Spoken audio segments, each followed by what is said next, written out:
Hi, my name is Jonathan Florence, and this is part two of my final project for citizen leadership. So, originally for my proposal, I had put forward the idea that I would cover harm reduction in Portland, Oregon, with regards to drug use. And unfortunately, there aren't a lot of prominent figures to kind of hone in on in the harm reduction community. I think because a lot of it is grassroots and there's not really one person really pioneering that movement.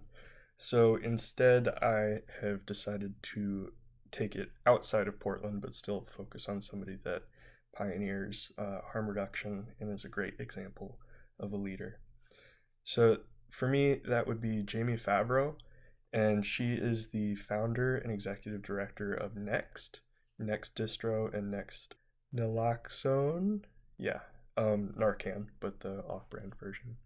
So what she does is she is the director, as I said, of a few different programs that focus on mail distribution of harm reduction um, equipment paraphernalia, I guess. So like naloxone, which is Narcan, which is used in the treatment of overdoses for narcotics and opiates specifically. So like fentanyl, things like that, that people are regularly in at risk of overdosing from.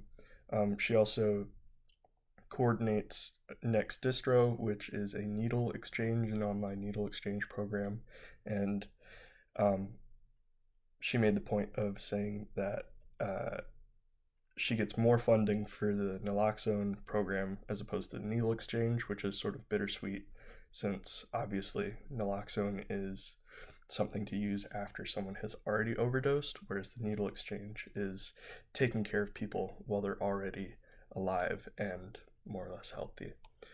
So she's in charge of both, but I think that the naloxone program has a little bit more funding.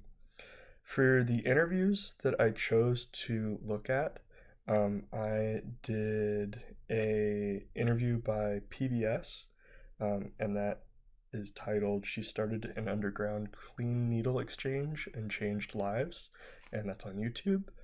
And then I also chose an interview by Choose Your Struggle podcast, and that's about an hour long.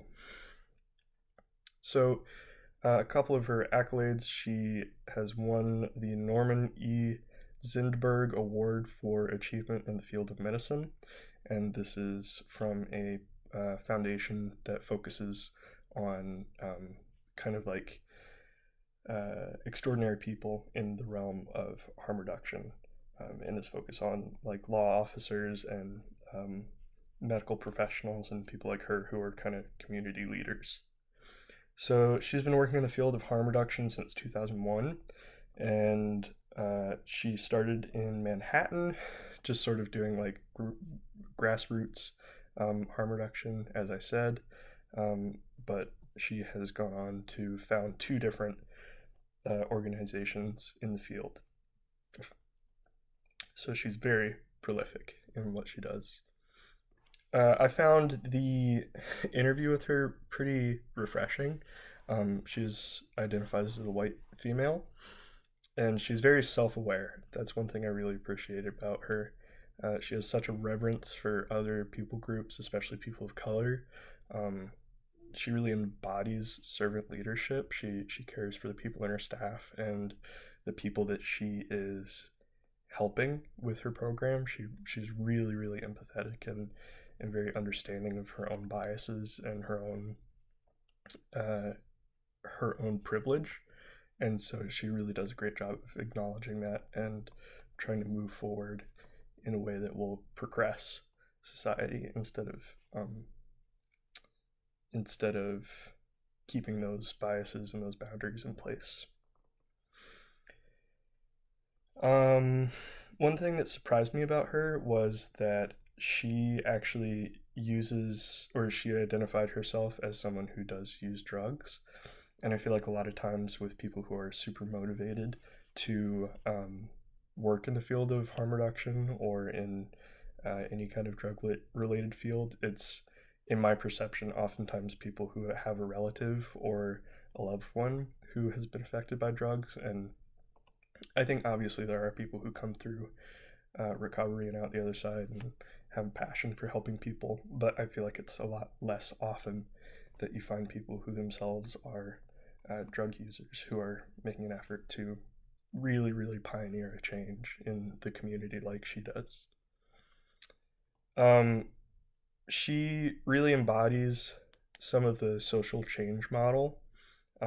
If we look at the 7 C's of the social change model, she really, really, really is conscious of herself and very self aware of her values and beliefs and attitudes.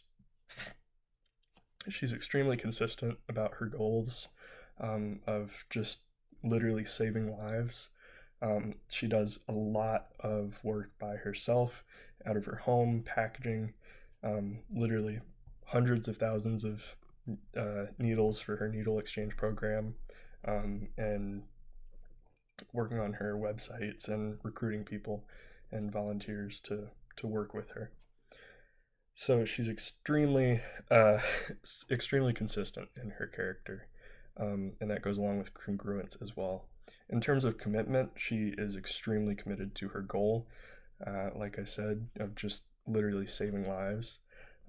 She's homeschooled her 2 kids during COVID in order to have more flexibility with reaching her goals in terms of shipping out her harm reduction kits. And she really makes an effort to have as much volunteer work done as possible, but I think with COVID, she was saying during her interview, that's been really, really difficult to facilitate and rely on.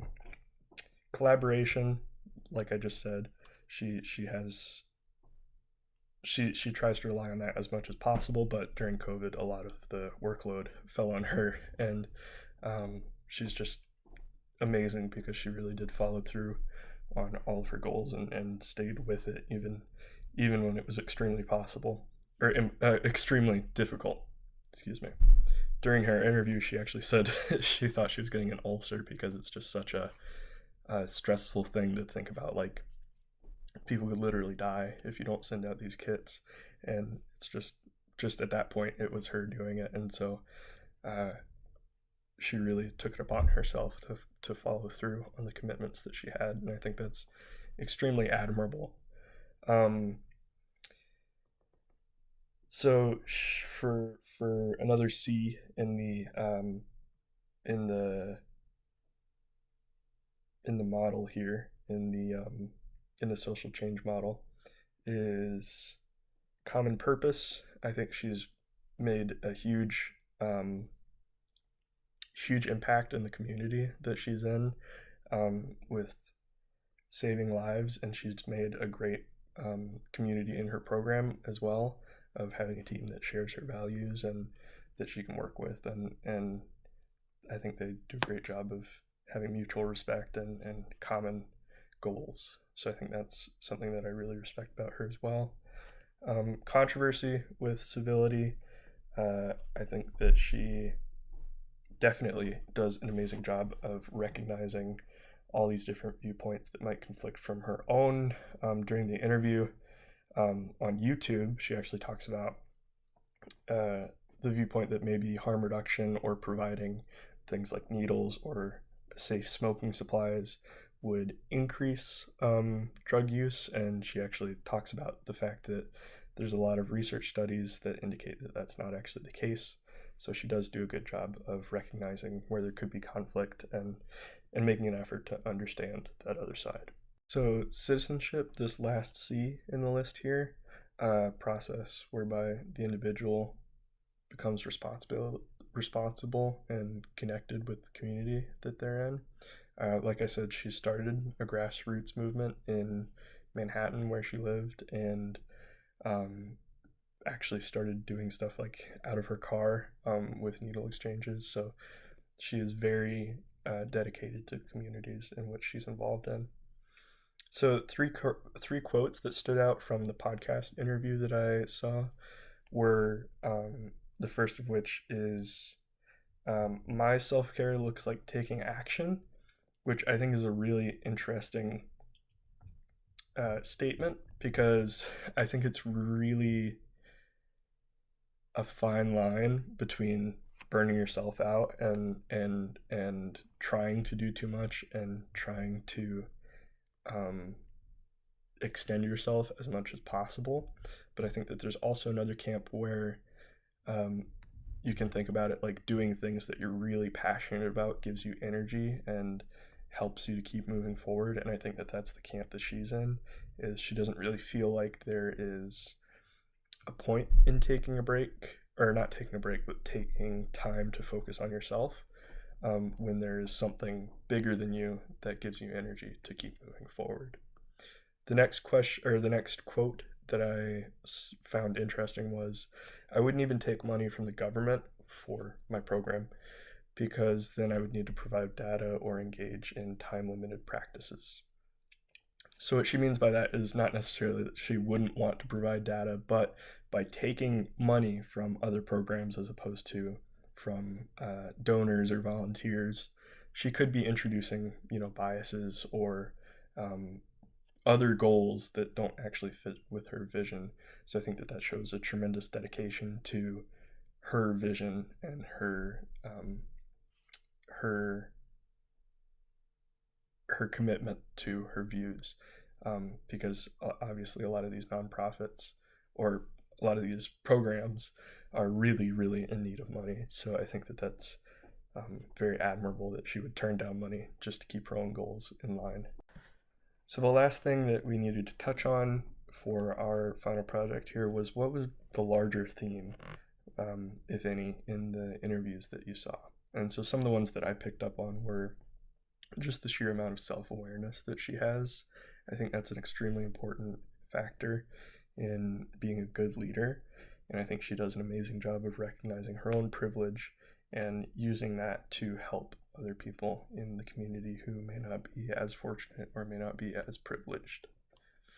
Another one is empathy. I think she just has a tremendous amount of empathy for everyone in that community, as well as people who are looking to get maybe to like volunteer or be more involved. I think she is all for that, and really does a great job of understanding other people.